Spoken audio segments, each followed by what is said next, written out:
अच्छा, लोग तो ये सोचते हैं कि हम यूके चले जाएं। आप 4 साल यूके में रहे हैं, स्टडी किया है, जॉब भी किया, लेकिन अगेन पाकिस्तान आ गए। जब आप ज़्यादा आवर्स की बात करोगे आप डेफिनेटली इलीगल काम करोगे वहाँ पे। अच्छा। और ये मैं आपको इस तरह नहीं कह रहा, 95% केसेस में ऐसा ही होता है। मतलब आप दोनों पेरेंट्स पाकिस्तानी हो, अगर आपका बच्चा वहाँ पे पैदा हुआ है, ही विल बी ब्रिटिश और शी विल बी ब्रिटिश। तो उसने वैसे मुझे मतलब बताया एंड शी वाज क्राइंग। मेरे ख्याल से वो इतने प्रेशर में वहाँ पे रहता है कि वो मेंटली तो अनस्टेबल 24 घंटे पूरा साल रहता है। अच्छा, ये जो आपने बात की, इसमें क्या आप क्या समझते हैं, उस बंदे का कसूर है या उन एजेंट्स का कसूर है जिनके साथ वो कोऑर्डिनेट करके बाहर जाते हैं? स्कॉलरशिप से क्या होता है वहाँ पे? बिस्मिल्लाहिर्रहमानिर्रहीम, अस्सलाम वालेकुम ख़वातीन और हज़रात, वार्म वेलकम करते हैं आपको आज के इस पॉडकास्ट में। आज का पॉडकास्ट उन लोगों के लिए तो ख़ास होने वाला है जो अब्रॉड में जाकर स्टडी करना चाहते हैं और ख़ास तौर पर यूके में जाकर सेटल्ड होना चाहते हैं, वहाँ पे जॉब्स करना चाहते हैं। हम मेरे साथ आज मौजूद है हमयूं भाई, जो तकरीबन 4 साल यूके में रह चुके हैं, वहाँ पे उन्होंने स्टडी भी की है, जॉब्स भी की है और उसके बाद 4 साल बाद वो अगेन पाकिस्तान आ गए। हम ये भी जानेंगे कि एक्सपेक्टेशन क्या होती है बंदे की जब बंदा यूके जाता है और वहाँ पे रियलिटी हमें क्या देखने को मिलती है। फर्स्ट ऑफ ऑल भैया भाई, thank you so much for your time. Thank you sir कि आपने बुलाया। अच्छा, लोग तो ये सोचते हैं कि हम यूके चले जाएं। आप 4 साल यूके में रहे हैं, स्टडी की है, जॉब भी किया, लेकिन अगेन पाकिस्तान आ गए। क्या आपकी पाकिस्तान से ज़्यादा मोहब्बत थी, कशिश थी पाकिस्तान वापस लेके आने में? वालेकुम अस्सलाम, बहुत बहुत शुक्रिया मुझे शो पे बुलाने का। तो बस पहले तो एक्सपेक्टेशंस कुछ ज़्यादा थी, आपने सही कहा है। और उसके बाद कुछ ग्राउंड रियलिटीज़ बंदा फेस करता है। और यूके की मार्केट में से मैं बिल्कुल बोल्ड होकर और बिल्कुल सच सच बात हाँ हाँ, करूँगा, जरूर। ताकि जो जो सुन रहे हैं, जिनको पता चले, उनको अक्सर में रियलाइज़ हो कि वहाँ पे होता क्या है, असल में क्या होता है। तो सेम इस तरह ही मैं भी बड़ा खुशबाश गया था। और बल्कि मेरे लिए तो कुछ चीज़ें बहुत आसान थी कि मेरे ऊपर फीस का बर्डन नहीं था। अच्छा। मेरे अब्बू ने मेरी फीस भी पे की है सारी पाकिस्तान से, जो कि 90% केसेस में नहीं होता। आपके ऊपर जब यहाँ से उधार लेके लोग जाते हैं, वहाँ पे जाकर इन्हें फीस भी पूरी करनी होती है। वो ये समझते हैं कि जब वो यूके चले गए हैं तो उसके बाद आगे बस सब कुछ इजीली मैनेज हो जाएगा, जो कि बिल्कुल नहीं होता। अच्छा। तो आपको काफ़ी कुछ फेस करना पड़ता है वहाँ पे लोग जाके। कहते हैं कि वो स्टार्टिंग में जाके पार्ट टाइम जॉब फाइंड करना स्टार्ट कर देते हैं, तो आपको ऐसा कोई सीन नहीं था, लेकिन आपके इर्द गिर्द जो लोग थे आपने उनको तो देखा था, उनको क्या फिर मुश्किलात का सामना करना पड़ता है? ऐसा ही है कि वहाँ पे सबसे ज़्यादा तो आपको, जब आप मास्टर्स के लिए वहाँ पे जा रहे हो, तो बाय लॉ आपको 20 आवर्स वर्किंग राइट्स अलाउ हैं जब आप मास्टर्स के लिए जाते हो। ठीक है। तो ये पार्ट टाइम के लिए ये पार्ट टाइम के लिए 20 ठीक। आवर्स वहाँ पे जो करता है वो पार्ट टाइम के लिए कंसीडर ठीक किया है। जाता है। उसके ऊपर आपको कोई टैक्स पे नहीं करना पड़ता। एक बड़ी मिनिमम सी फीस होती है, वो आपकी होती है नेशनल इंश्योरेंस की। ठीक है। तो वहाँ पे लोग बहुत ज़्यादा परेशान होते हैं, क्योंकि जो प्रॉपर कंपनीज हैं they are not willing to pay you extra, क्योंकि उनको चाहिए प्रॉपर ऐसा बंदा कि जो उनके टैक्स में भी उनके साथ हो। क्योंकि जब आप फुल टाइम काम करना शुरू करते हो तो आप उनके टैक्स में भी आप इन्वॉल्व होते हो कि आप उनको पे करते हो टैक्स थ्रू आउट। अच्छा। अगर आप पार्ट टाइम हो तो आप टैक्स पे नहीं कर रहे, जो कि कंपनी को उस तरह नहीं अच्छा लगता, क्योंकि वो ये टैक्सेबल इनकम लेटर ऑन अपने टैक्स को बचाने के लिए भी यूज करते हैं। अच्छा। तो आपको पार्ट टाइम जॉब की अच्छी कंपनी प्रोवाइड नहीं करेगी। और आपको वहाँ पे फिर पार्ट टाइम जॉब किधर करनी पड़ेगी? किसी टेक अवे पे। टेक अवे के वहाँ पे बादशाह पाकिस्तानी है। अच्छा। वहाँ पे आपको मेजोरिटी टेक अवेज, टैक्सीज और सिक्योरिटी की कंपनीज पाकिस्तान की तरफ से, लोगों की तरफ से जो चलाई गई हैं, आपको वो मिलती हैं। तो फिर आप जब उनके पास काम करोगे तो डेफिनेटली आप उनसे कहोगे सर कि मेरे हालात ठीक नहीं है, मुझे आप थोड़ा मतलब ज़्यादा आवर्स दें। फिर जब ज़्यादा आवर्स की बात करोगे आप डेफिनेटली इलीगल काम करोगे वहाँ पे। अच्छा। और ये मैं आपको इस तरह नहीं कह रहा, 95% केसेस में ऐसा ही होता है। फिर वो इलीगल काम करते हैं तो डेफिनेटली वो जो उनका देसी ऑनर है वो उनको सही फिजिकली मेंटली मैनिपुलेट करता है और उनको पूरे पैसे भी नहीं देता। इस टाइम जो मिनिमम वेज रेट है यूके के अंदर दैट इज 13 पाउंड्स, थोड़ा सा ऊपर है, लेकिन वो इनको 8 पाउंड भी नहीं देता। अच्छा, ये क्योंकि पर उसको ओवर के पता है, हिसाब से चलता है हाँ, वहाँ पे? यूके के अंदर जो आपकी इनकम है वो पर आवर्स मिनिमम एक गवर्नमेंट ने डिसाइड किया हुआ है। ठीक है। कोई भी लीगल तरीके से उसको अगर वो 13.5 पाउंड से कम दे रहा है तो वो मतलब लॉ की वायलेशन है, आप उसके खिलाफ कंप्लेन भी कर सकते हैं अगर आप राइट पे हैं। ठीक है। अब वहाँ पे जितने स्टूडेंट्स जाते हैं उनका तो एक ही मकसद है कि मतलब हमने जाके वहाँ पे पैसे कमाने हैं, भी यूनिवर्सिटी की फीस देनी है, पीछे जो उधार लिया हुआ है लोगों से वो लेना है, उनको वो देना है वापस। तो बहुत कॉम्प्लिकेशंस होती हैं। मेरे साथ कई ऐसे बच्चे हैं जिन्होंने बहुत हार्ड टाइम फेस किया, इवन कि वो बाहर सड़कों पे भी रुले हैं, सोए हैं, कि उनके पास सर्दियों में भी रहने के लिए कमरे नहीं थे। तो लोग तो यहाँ से स्टडी के लिए जाते हैं, तो फिर वहाँ पे अगर वो इस तरीके के सारे काम कर रहे हैं तो वो स्टडी का प्रेशर, वो फिर असाइनमेंट किस तरीके से कंप्लीट करते हैं वहाँ पे? और किस तरीके से उसको मैनेज करते हैं वो? यार असल में बात आप जो कर रहे हैं ना, ये रियलिस्टिकली तो इसलिए नहीं है कि वहाँ पे जो बच्चा जाता है वो 95% तो स्टडी के लिए तो जाता ही नहीं है। अच्छा, उसकी प्रायोरिटी ये होती है कि मैं वहाँ पे जाके किस तरीके से सेटल हो जाऊँ। ठीक है। उसको तो ये भी नहीं पता होता कि जो मेरा कंसल्टेंट जो है, जिसने मेरे लिए एडमिशन किया, सब कुछ किया, मेरे उसने कोर्सेज क्या रखे हैं। मतलब मोस्टली ये उसको पता ही नहीं होता। उसके माइंड में क्या होता है कि मैंने एज अ स्टूडेंट यूके जाना है, जैसे तैसे करके अपनी डिग्री कंप्लीट करनी है, बाद में पीएसडब्ल्यू में मूव होऊंगा तो मैं अपना कोई वीजा देखूंगा, जो कि भी करंट पॉलिसीज की वजह से बहुत मुश्किल हुआ हुआ है। अच्छा। मतलब अब तो आप एज अ पाकिस्तानी यूके में नेशनैलिटी लेना, मतलब ये बहुत मुश्किल है। अच्छा। ये possibly almost near to impossible है ये। तो फिर उसके बाद बच्चे क्या करते हैं, क्योंकि अब उन्होंने तो पार्ट टाइम काम करना होता है, फिर वो ओवर टाइम भी लगाते हैं, इलीगल छुप के काम करते हैं। फिर उनके पास असाइनमेंट्स के तो पैसे नहीं होते, ना टाइम होता है। चलो वो इलीगल काम करके असाइनमेंट्स के पैसे तो बना लेते हैं, लेकिन फिर वो पाकिस्तान, बांग्लादेश, इंडिया में एक प्रॉपर इंडस्ट्री है। वो बताते हैं कि हमारा क्या टॉपिक है, हमें कितने वर्ड्स की असाइनमेंट चाहिए, और वो सब कुछ फिर पाकिस्तान से करवाते खुद हैं। कुछ नहीं कर रहे होते वो। खुद वो कमा रहे होते हैं बस वहाँ पे, बस किसी छोटी मोटी जगह पे, किसी टेक अवे पे, किसी सिक्योरिटी की साइट पे, जिस तरह उनको जिधर जिधर काम मिलता है, तो बस वो पैसे कमा रहे होते हैं। क्यों? कि उन्होंने यूनिवर्सिटी की फीस देनी, नहीं तो उनका एडमिशन रुक जाएगा या उनको पेपर्स में नहीं बैठने देते वो। अच्छा, उनका यूनिवर्सिटीज़ का निज़ाम कैसा है? आपने पाकिस्तान में भी स्टडी की है एंड देन आप मूव किए हैं यूके में। वहाँ पे इंडियन भी आप कहते हैं आते हैं, बांग्लादेशी भी आते हैं। तो आप क्या समझते हैं पाकिस्तान, इंडिया और यूके की यूनिवर्सिटीज़ में और स्टडीज़ में क्या डिफरेंस है? यार उनकी जो इंटरनेशनल यूनिवर्सिटीज़ हैं जिसमें मैं पढ़ा हूँ, वो उस वक्त की स्टैटिस्टिक्स के अकॉर्डिंग, जो मैं 2022 की बात कर रहा हूँ, ठीक है। तो वो उनका business school was one of the famous business school all across UK. Okay. तो मुझे बड़ी अच्छा फैसिनेट किया। मेरा जो प्रीवियस बैचलर है दैट वाज इन मार्केटिंग, तो मैंने मार्केटिंग ही आगे फर्दर रखनी थी। तो मैंने वहाँ पे एडमिशन लिया। जब मैंने एडमिशन लिया तो आप जब यहाँ से जाते हो तो आपको लगता है हम गोरों में पढ़ेंगे, मतलब वहाँ पे हमारे क्लास फेलोज कोई ब्रिटिश होगा, कोई यूरोपियन आया हुआ होगा। तो in my class we were 175 students. Okay. आप इमेजिन करेंगे कितना बड़ा ये उनके लिए कारोबार है। और उनमें से मेरा नहीं ख्याल कि कोई एक भी गोरा था। अच्छा। 175 में से 175 जो थे वो सब इंडियन, बंगाली, पाकिस्तानी वो खुद और स्टडी नहीं करते नाइजीरियन। वो लोग? असल में वो लोग स्टडीज करते हैं, लेकिन उनकी स्टडीज जो है वो सेपरेट यूनिवर्सिटीज में होती है, वो एक्सपेंसिव यूनिवर्सिटीज हैं। उनकी यूनिवर्सिटीज इसलिए वो अच्छी यूनिवर्सिटीज, नॉर्मली गोरे जो है वो ज्यादा पढ़ते नहीं है। अच्छा। वो जाते हैं प्रैक्टिकल एक्सपीरियंस की तरफ, क्योंकि वहाँ पे जो टेक्निकल जो जॉब्स हैं, जिस तरह टेक्नीशियंस हो गए, इलेक्ट्रिशियंस हो गए, प्लम्बर्स हो गए, ये बहुत ज्यादा कमाते हैं। इनकी इनकम एक डॉक्टर से भी ज्यादा है वहाँ पे। अच्छा। जो यूके का डॉक्टर है, जो यूके का प्लम्बर है, यूके का plumber is earning way more than a doctor, क्योंकि वो टेक्निकल आपको सर्विसेज टेक्नीशियन है। वो तो टेक्निकल काम की यूके के अंदर बहुत ज्यादा वेजेस हैं। तो हमारे लोग क्यों नहीं फिर वहां पे जाके इस तरीके से सेटल्ड हो सकते? असल में प्रॉब्लम वहाँ पे ये आती है, जब कोई पाकिस्तानी बच्चा वहाँ पे जाता है कि मैंने समहाउ सेटल होना है, तो इस तरह की जॉब्स आपको वहाँ पे स्पॉन्सरशिप प्रोवाइड नहीं करती।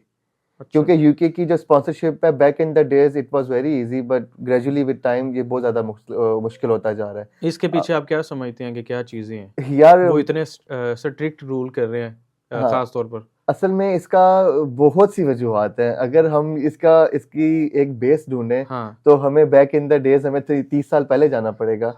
क्योंकि मैं आपको एक प्रॉपर स्टोरी बताता हूँ। अब होता ये था कि 1980s में, लेट 1980s में ब्रिटिश में ऐसा कोई रूल नहीं था। आपके वालिदैन पाकिस्तानी हैं दोनों। अगर आप वहाँ पे जाते हो, फॉर सम रीजन आप घूमने के लिए गए हो, अगर आपका बच्चा वहाँ पे पैदा हो गया है तो वो ब्रिटिश होगा। अच्छा। मतलब आप दोनों पेरेंट्स पाकिस्तानी हो, अगर आपका बच्चा वहाँ पे पैदा हुआ है, ही विल बी ब्रिटिश और शी विल बी ब्रिटिश। ठीक है। उसके बाद जब बहुत ज्यादा इस तरह के केसेस आए, मतलब प्रेग्नेंट औरतें आए यूके में आके, उनका बच्चा हो, मेडिकल फैसिलिटी वहाँ पे फ्री है, एजुकेशन फ्री है। ओवरऑल आप चाहे टूरिस्ट हो, आप जो कुछ मर्जी हो, आपको जो मेडिकल फैसिलिटी दी जाएगी वो फ्री है गवर्नमेंट की तरफ से। वो NHS उनका एक इदारा है, वो सब एक्सपेंडिचर्स वो देखता है। ठीक है। तो फिर उन्होंने देखा कि यार ये तो काम अब बहुत ज्यादा होता जा रहा है, कि यार हर मतलब कुछ ना कुछ केसेस आ रहे हैं कि बच्चे जो हैं वो ब्रिटिश हैं वालिदैन। फिर उन्होंने चेंज किया इसको बैक इन लेट 1990s, मतलब अर्ली इसको कह लें आप 2000। फिर उन्होंने किया कि आपका बच्चा जो भी पैदा होगा वो 18 साल के बाद ब्रिटिश होगा। अच्छा। तो फिर मेरी फैमिली में ऐसे लोग हैं कि जो मतलब हमारी जो भी आंटियां उस वक्त थी वो प्रेग्नेंट हुई हैं, 7वें महीने में इंग्लैंड जाती हैं, वहाँ पे बच्चा पैदा होता है, महीना रहती हैं, टेक केयर भी होती है प्रॉपर, फिर वापस आती हैं, मतलब उनका बच्चा इंग्लैंड पैदा हुआ है, उसके बाद कभी इंग्लैंड गया भी नहीं है, लेकिन वो 18 साल का ब्रिटिश हो गया।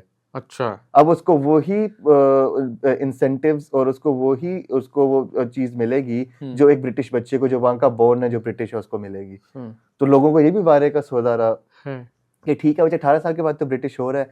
फिर उन्होंने इस चीज को भी चेंज करके उन्होंने कहा भाई अब इस तरह का कुछ भी नहीं है, अगर आप खुद ब्रिटिश नहीं हो या कम से कम आप ILR पे नहीं हो तो आपके बच्चों को हम मतलब कोई भी नहीं प्रोवाइड करेंगे।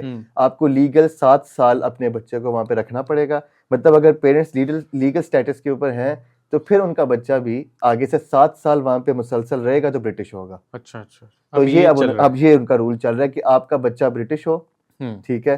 तो फिर जब उन्होंने ये किया तो मतलब मुझे थोड़ा सा अफसोस भी होता है बीइंग पाकिस्तानी के हम लोग मतलब बहुत सी चीज़ों को मतलब नहीं सही लेके चलते हैं। मैंने खुद भी वहाँ पे बहुत से लोगों को देखा है। तो फिर जब उन्होंने कहा कि 18 साल वाला भी ये प्लान कैंसिल हो गया, अब हम किसी बच्चे को इस तरह नहीं देंगे नेशनैलिटी, तो फिर उसके बाद पाकिस्तानी कई हजरात ने इस तरह किया कि अब जिस तरह आप और मैं हम मतलब मैं एक हाइपोथेटिकली सी स्टेटमेंट बना रहा हूँ कि जिस तरह आप मेरे छोटे भाई हैं, मैं इंग्लैंड में सेटल हूँ, अच्छा ठीक है। अब आपका बच्चा है, आप उससे कहते हो यार इसको आप बाहर ले जाओ किसी तरीके से, ठीक है। तो मैं कहता हूँ ठीक है।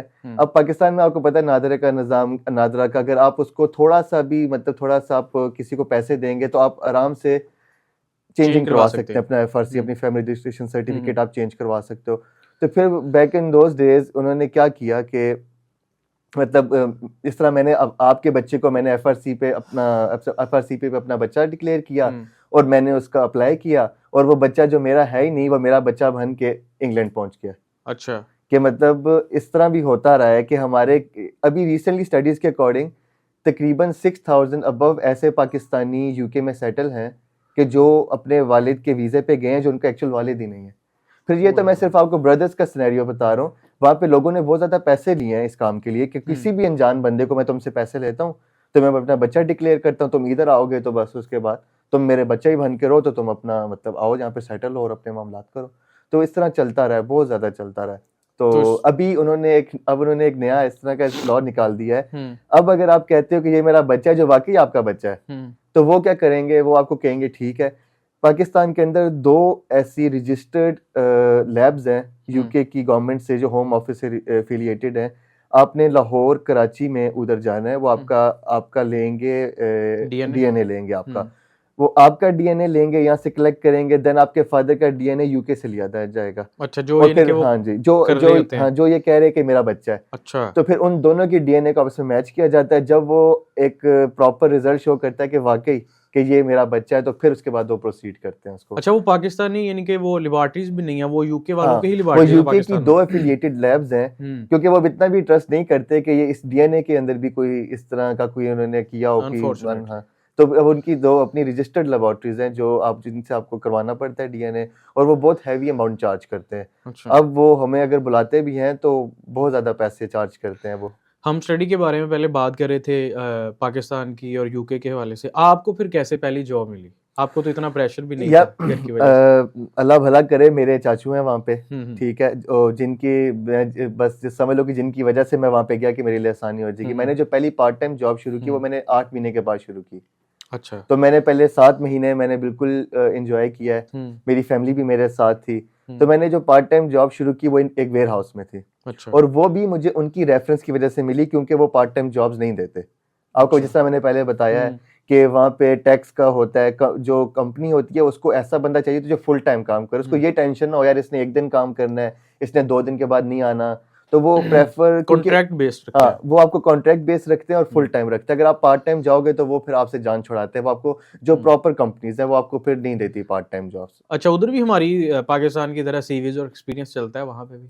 हाँ, वहाँ पे पाकिस्तान की तरह सीवीज चलती हैं, लेकिन अगेन मैं मैं being a basic Pakistani boy बात कर रहा हूँ हाँ हाँ कि वहाँ पे कंपटीशन बहुत इंटेंस है। हम्म आप एक ऐसी, क्योंकि मुझे पता है ना वहाँ पे पाकिस्तानी किस माइंडसेट सेट के साथ जाते हैं, मेजोरिटी ऑफ पाकिस्तानी, मैं सबकी बात नहीं कर रहा, ठीक है कुछ रेयर केसेस होते हैं जिनके वालिदैन पीछे से बहुत स्ट्रांग हैं, हम्म उनको फाइनेंशियली इंडिपेंडेंट रखते हैं, वहाँ पे सब पैसा पाकिस्तान से भेजते हैं। हमारे साथ वहाँ पे लड़के थे, उन्होंने 1 रुपया नहीं कमाया पूरे पूरे 2 साल में जब तक उन्होंने डिग्री की है। वो जितना उनके ऊपर 2-2.5 करोड़ रुपया लग गया उस पूरे टाइम में, वो सब उनका पाकिस्तान से वालिदैन ने पे किया।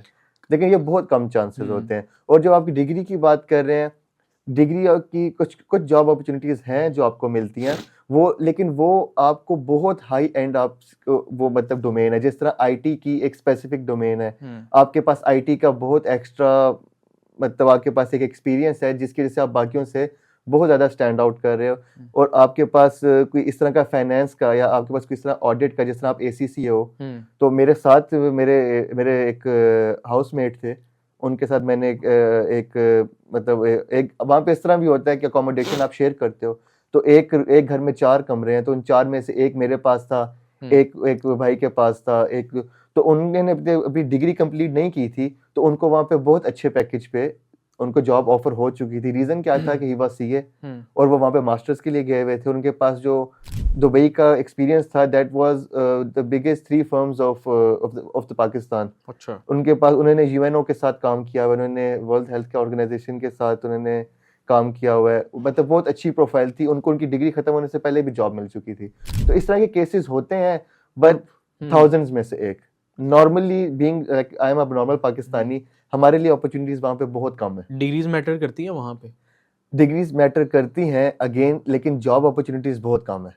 अच्छा वहाँ पे आपके अगर आपने वहाँ पे स्टैंड आउट करना है, तो सिर्फ आपकी डिग्री नहीं, आपकी डिग्री भी उस लेवल की होनी चाहिए, उस यूनिवर्सिटी से होनी चाहिए कि वो आपको थोड़ा सीरियस लें।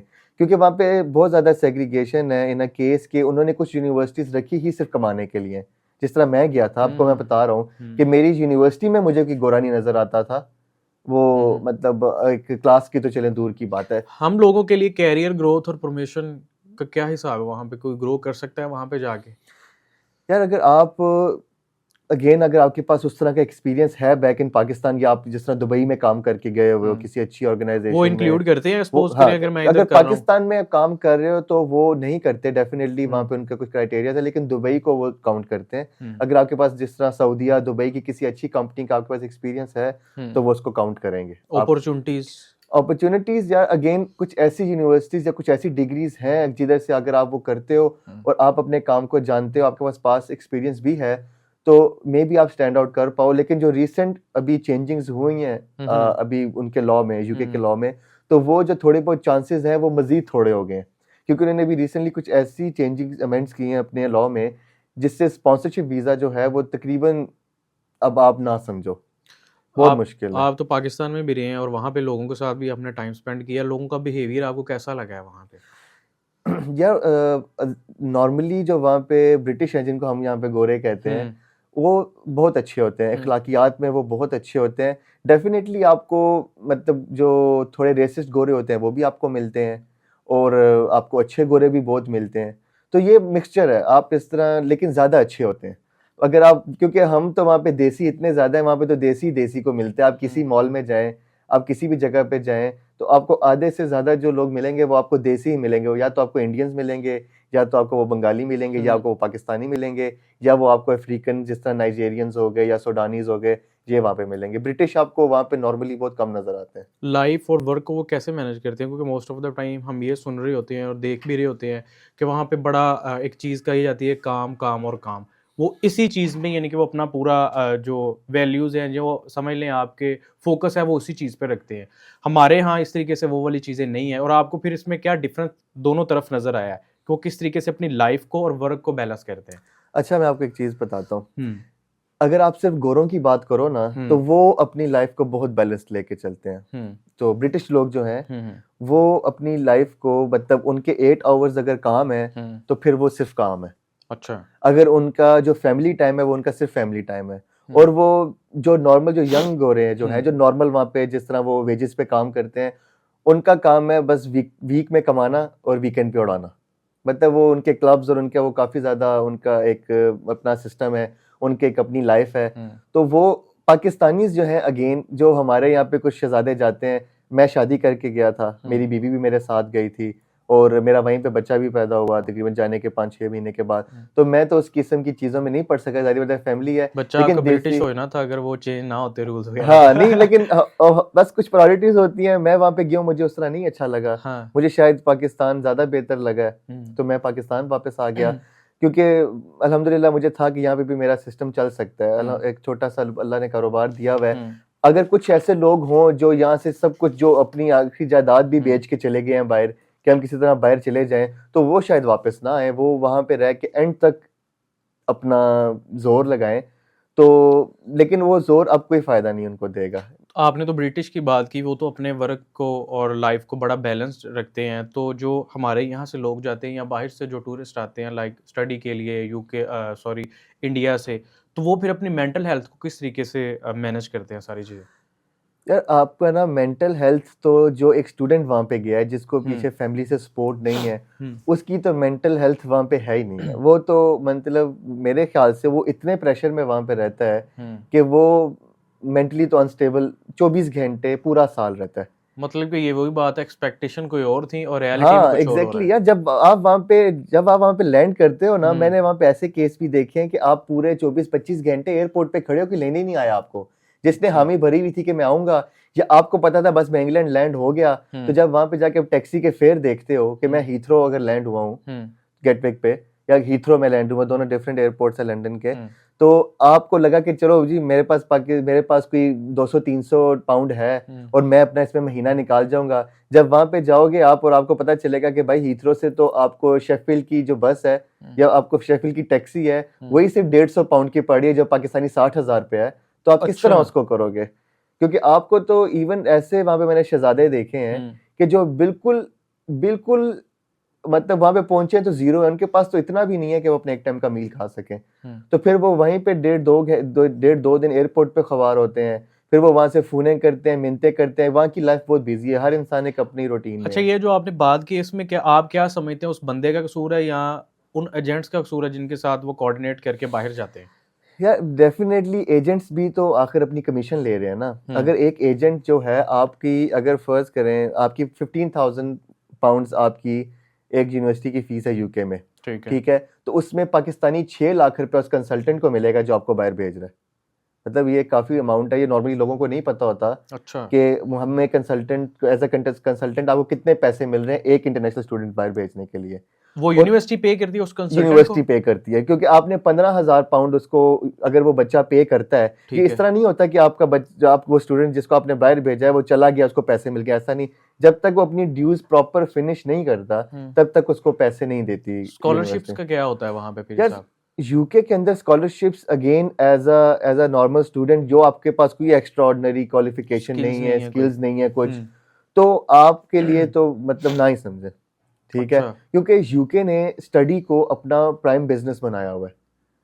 यूके की जो इकोनॉमी है उसके अंदर ऑलमोस्ट 18% जीडीपी की जो उसके अंदर मतलब हिस्सा है, वर्थ जो रखती है 18% इंटरनेशनल यूनिवर्सिटीज रखती हैं। अच्छा। आप इमेजिन कर लें कि ये कितना बड़ा कारोबार है उनके लिए। उनकी इमिग्रेशन इंटरनेशनल जो यूनिवर्सिटीज हैं वो टोटल 32% जीडीपी का हिस्सा है, वो उसके अंदर ऐड ऑन करती हैं। इसीलिए वो अगर यूके आज डिक्लेयर कर दे कि हमारी इमिग्रेशन बंद हो रही है, तो हम में से कोई एक स्टूडेंट भी बाहर नहीं जाएगा, क्योंकि हमारा अल्टीमेट गोल तो बाहर सेटल होने का है। तो और यूके की गवर्नमेंट जो अपना पूरा का पूरा जो अपना मुल्क चला रही है हमारे ऊपर, वो चीज़ नहीं कर सकती। वो आज, अगर मैं अगेन कह रहा हूँ कि अगर आज कह दे हम इमिग्रेशन बंद कर रहे हैं, कोई इंटरनेशनल स्टूडेंट बाहर नहीं जाएगा, शायद 100 में से एक जाए। आपने बात की थी कि 20 आवर्स वो अलाउ करते हैं आपको पार्ट टाइम जॉब के लिए, लेकिन कुछ लोग करते हैं, कुछ लोगों को वो नहीं मिलती, तो वो क्या फिर जो लोग कर रहे होते हैं उनमें से बहुत सारे लोग फिर इलीगल भी कर रहे होते हैं, तो इलीगल जॉब्स का क्या हिसाब किताब है वहाँ पे? सर इलीगल जॉब जब आप किसी देसी के साथ काम करते हो ना, तो वो फिर आपको ना बहुत ज्यादा टेंशन देता है, पैसे भी बहुत खाता है, लोगों के टेंशनें देता है आपको। फिर जाहिर बात है आप वहां पे जाके जो फिर आपको वो पूरे पैसे नहीं देता, फिर वो बहुत मुश्किल हो जाता है आपके लिए। अगेन मेरे लिए इस तरह का कभी, शुक्र है अल्लाह का कि मेरे लिए इस तरह की कोई एक सिनेरियो नहीं बना मेरे लिए कि मैंने इस तरह किसी के साथ काम किया हो। अल्हम्दुलिल्लाह जब तक मैंने टाइम गुजारा है फैमिली के साथ गुजारा है, बहुत अच्छा गुजारा है। लेकिन मैंने ऐसे भी केसेस देखे हैं खैर मैं अब आपको बताता हूँ कि मेरे साथ हमारी एक कोलीग थी, वो हमारे साथ यूनिवर्सिटी पढ़ी है, मैं और वो सेम क्लास में थे। तो हमारा कुछ ग्रुप प्रोजेक्ट था, तो मेरे ऊपर इस तरह नहीं था कमाने का, मतलब कोई प्रेशर प्रेशर नहीं नहीं था, तो मैं प्रॉपर हर चीज़ में इन्वॉल्व रहता था। जो ग्रुप प्रोजेक्ट्स होते उन पे भी जाता था। फिर यूनिवर्सिटी के साथ हमारी अकोमोडेशन होती थी, हम जिम में भी जाते थे, मतलब प्रॉपर एंजॉय करते थे वहाँ पे।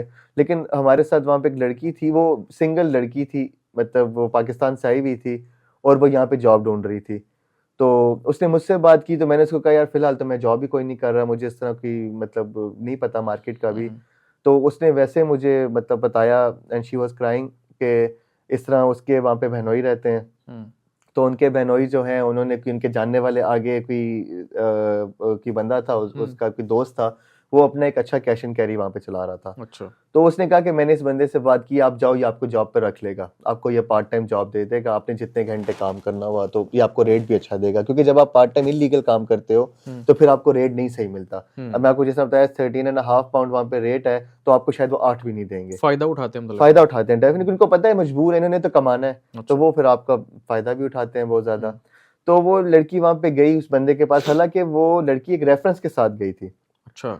तो वो रेफरेंस क्या था कि वो दोस्त है उनका, तो उसने जाके उनसे कहा अच्छा अच्छा आपकी बात हुई थी, ठीक है। फिर उसने कहा कि जी मेरे पास तो फिलहाल कैपेसिटी नहीं है, मैंने तो ऑलरेडी लड़कों को रख लिया हुआ है, तो आप एक काम करें, मुझे ज़रा 2 मिनट दें, मेरा एक और दोस्त है, उसका भी कैश एंड कैरी है, मैं उससे बात करता हूँ अगर वो आपको हायर कर ले। अच्छा।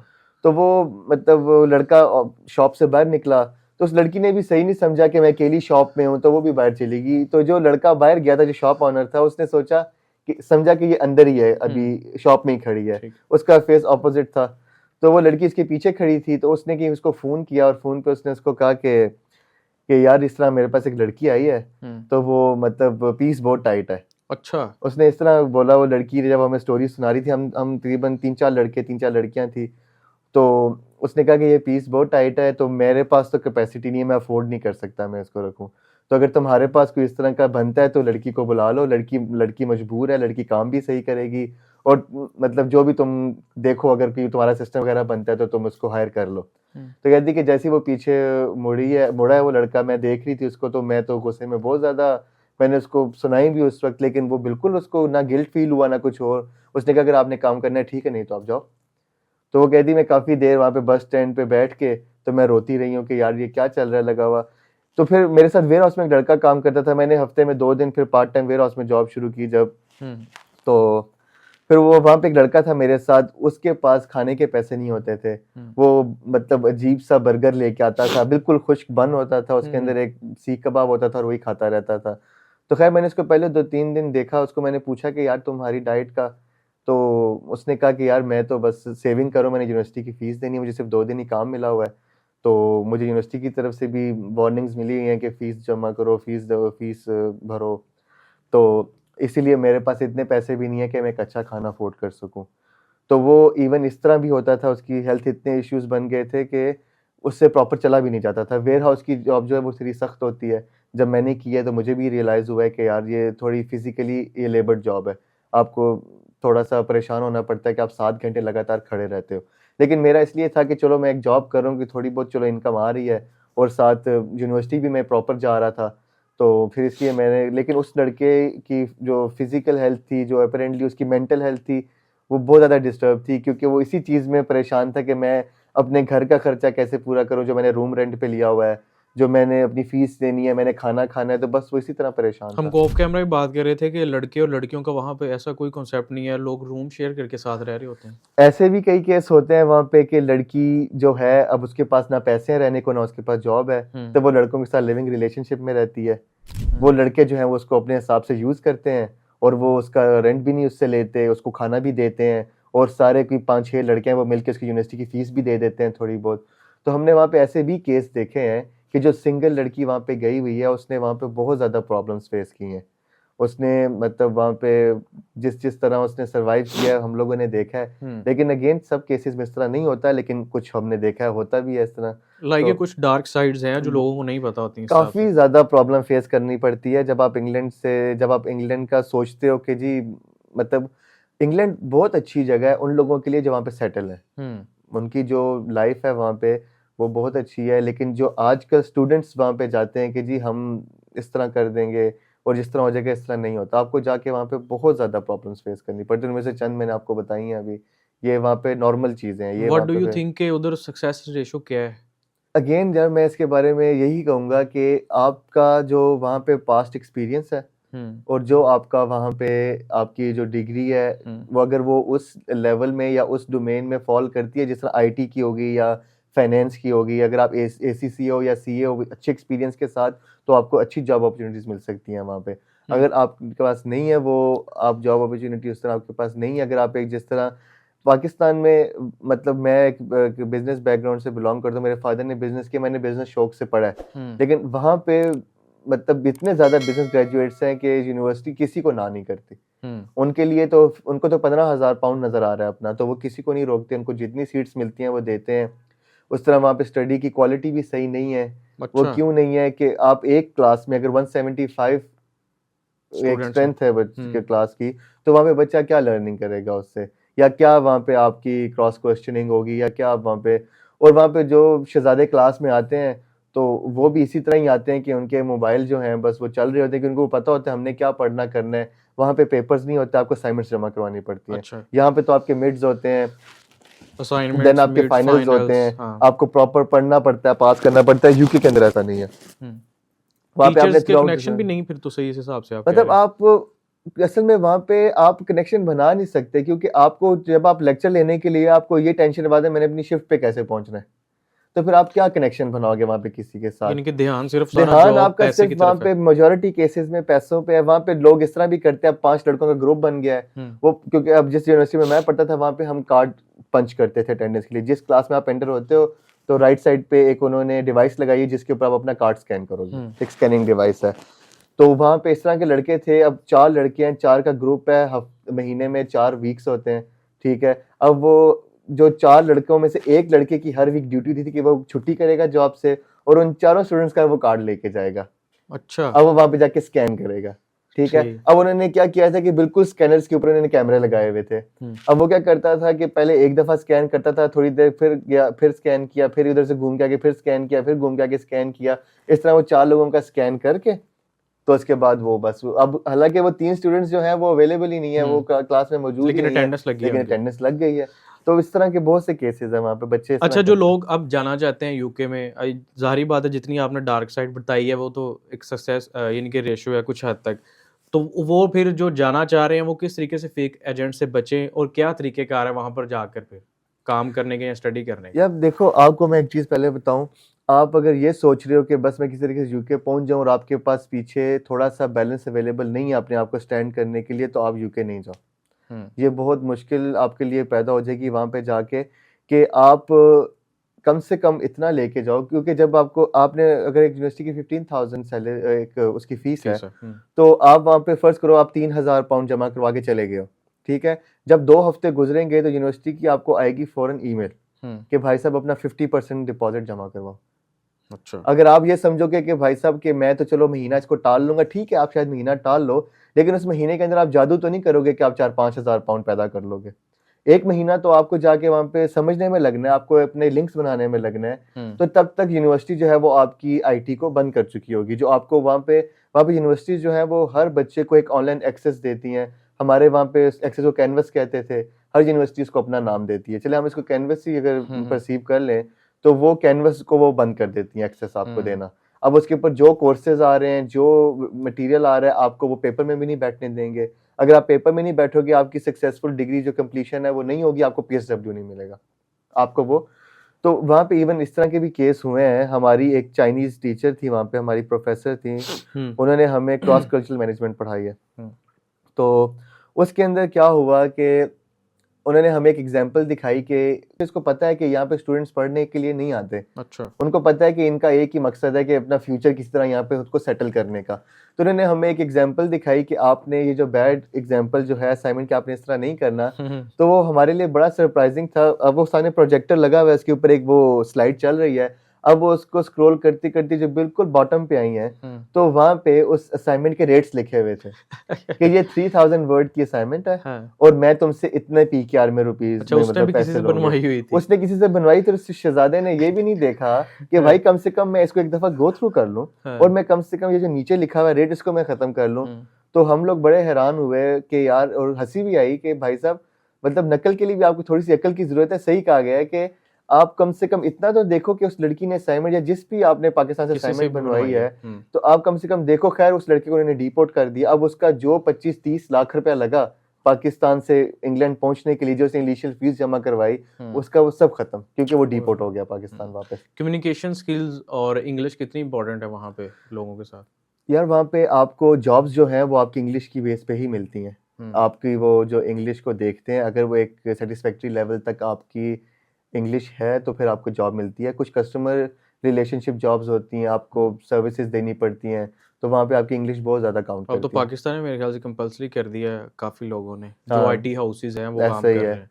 डेफिनेटली जब आपने आईटी हाउस चलाना है, आपकी जो सर्विसेज है वो आप अगर अमेरिका को प्रोवाइड कर रहे हो, यूरोप में प्रोवाइड कर रहे हो, चलो यूरोप में तो डिफरेंट लैंग्वेजेस चलती हैं, अगर यूके में आपको सर्विसेज प्रोवाइड करनी है तो फिर आपको इंग्लिश तो मस्ट है। तो ये है कि इंग्लिश, खैर जो बच्चा बैचलर्स के लिए जा रहा है वहाँ पे, जिसने जो आइल्स है उसको समहाउ पास किया हुआ है, उसकी इतनी इंग्लिश तो होती है वो किसी को मैसेज कन्वे कर दे। तो इंग्लिश का ऐसा वहाँ पे प्रॉब्लम नहीं होता क्योंकि वो सबको इतनी आती है कि आप एक मैसेज कन्वे कर दो। अच्छा, हमैयो भाई, आप एट द एंड लोगों को क्या सजेस्ट करेंगे कि क्या वो उनको जाना चाहिए, और या फिर वो आप ये मशवरा देते हैं कि वो किसी, अगर वो अब्रॉड जाना ही चाहते हैं तो किसी और कंट्री में चले जाएं?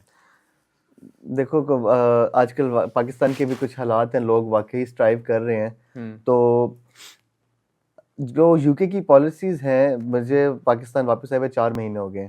अभी कुछ पॉलिसीज उन्होंने इतनी अब्रप्टली चेंज की हैं कि जो वहाँ पे जो लोग ऑलरेडी जो मतलब जो टियर 2 के वीज़े पे चले गए हैं, उनके लिए भी इस टाइम रात को सोना मुश्किल हुआ है। उन्होंने इस तरह की चेंजिंग्स की हैं कि जिनको जो यूके गए थे कि हम टियर 2 के वीज़े पे जाएंगे और अगले 5 साल में हम उधर के ILR के एलिजिबल हो जाएंगे। उन्होंने कहा कि यार चलो, हमने जिस तरह 5 साल गुजारने हम गुजारेंगे। यूके की गवर्नमेंट अब ये कह रही है कि सेम वो लोग जो 5 साल के बाद ILR के उम्मीदवार थे, उनका ILR वो सीधा उठा के लेके चले गए 15 साल के बाद। अच्छा, अब ये जो नए लोग वहां पे जा रहे हैं उनके लिए तो कंफर्म हो गया है। जिस तरह पहले वहां पे आप अगर होम केयर के वीजे के ऊपर थे, मतलब वहां पे जो ओल्ड एज होम्स होते हैं आप उसके वीजे के ऊपर वहां पे थे, तो जो ऑलरेडी वहां पे जो लोग उस वीजे के अंडर काम कर रहे हैं, अकॉर्डिंग टू प्रीवियस लॉ उनको 5 साल के बाद इंडेफिनेट मिलता है। ठीक है, मिलेगा। लेकिन अब गवर्नमेंट ने क्या इंट्रोड्यूस किया लॉ कि अब उनको 15 साल के बाद इंडेफिनेट मिलेगा। लेकिन अभी इस चीज पे बहस चल रही है कि जो ऑलरेडी टियर 2 के वीजे पे वहां पे रह रहे हैं, क्या उन पे भी ये लॉ इंप्लीमेंट हो कि ना हो, जो कि शायद चांसेस इस दफा लग रहे हैं कि जितने सख्त अमेंडमेंट्स गवर्नमेंट कर रही है तो वो उन पे भी एलिजिबल कर देंगे जो ऑलरेडी वहां पे टियर 2 के वीजे के ऊपर हैं। किस कंट्री में जाना चाहिए फिर? देखो, मैं आपको अब मेरी एक अपना इसके ऊपर एक ओपिनियन है, मैं एक अपना इसको कंक्लूड अगर करूं तो आपने अगर किसी जगह पे अच्छे लेवल पे कमाना या करना है ना, तो आपको उस मुल्क की लैंग्वेज आनी चाहिए। अगर आप किसी अच्छे जगह पे जॉब करना चाहते हो या आप किसी अच्छे लेवल पे काम करना चाहते हो, अगर आप इटली जा रहे हो फॉर इंस्टेंस, क्योंकि पाकिस्तानी बहुत ज़्यादा इटली जाते हैं, चाहे वो इलीगल जाएं, चाहे वो डंकियां कर मार के जाएं, जिस तरह मर्जी जाएं, वो इटली, फ्रांस, जर्मनी इधर जाना चाहते हैं, आप वहाँ पे भी चले जाओगे तो आपने वहाँ पे भी जाके स्ट्रगल करना है।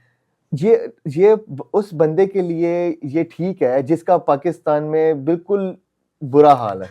मतलब जो परेशान है कि यार मैं क्या करूं, मेरे पास कुछ नहीं है, तो वो चला जाए। जाहिर बात है, अगर भूखा तो नहीं मरना किसी ने, तो वो ये कहे कि जी मुझसे गुजारा नहीं होता 30,000 25,000 की सैलरी में, मैं किस तरह गुजारा करूं, मैंने शादी करनी है, तो वो चला जाए इलीगल। अगर वो पहुंच जाए वहां पे जाके ज़ाइलम अप्लाई कर ले। मेरा दोस्त है वो इटली गया हुआ है, तो हालांकि उसके वहां पे बहुत ज्यादा करीबी रिलेटिव्स हैं इटली में, तो वो समहाउ सर्वाइव कर रहा है, ठीक है, क्योंकि उसको खाने की टेंशन नहीं है, उसको रहने की टेंशन नहीं है, उसको फैमिली प्रोवाइड करती है।